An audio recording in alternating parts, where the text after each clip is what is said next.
is in big trouble. I know. You're not winning. I know. You're not winning this.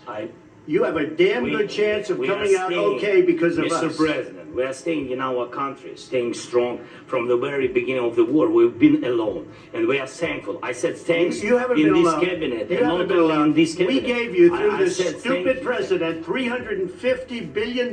You voted we gave for you your military equipment, You and you voted men for are your brave, but they had to use our military. What about If you didn't have our military equipment, You invited if me you to didn't have our military equipment, this war would have been over in 2 weeks. In 3 days, I heard it from Putin. In 3 days, this is something Maybe new. less. In 2 weeks, of course, yes. It's going to be a very hard thing to do business like this. I tell you. Just say thank you. I said a lot of times, Accept that there are disagreements, and let's go litigate those disagreements rather than trying to fight it out in the American media when you're wrong. We know that you're wrong. But you see, I think it's good for the American people to see what's going on. That wasn't with me. That was with a guy named Biden, who was not a smart person. That was with Obama. It was your president. Excuse me. That was with Obama, who gave you sheets, and I gave you javelins. Yes. I gave you the javelins to take out all those tanks.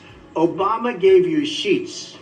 In fact, the statement is Obama gave sheets and Trump gave javelins. You got to be more thankful, because let me tell you, you don't have the cards. With us, you have the cards. But without us, you don't have any cards. One more question to Mr. Vice President.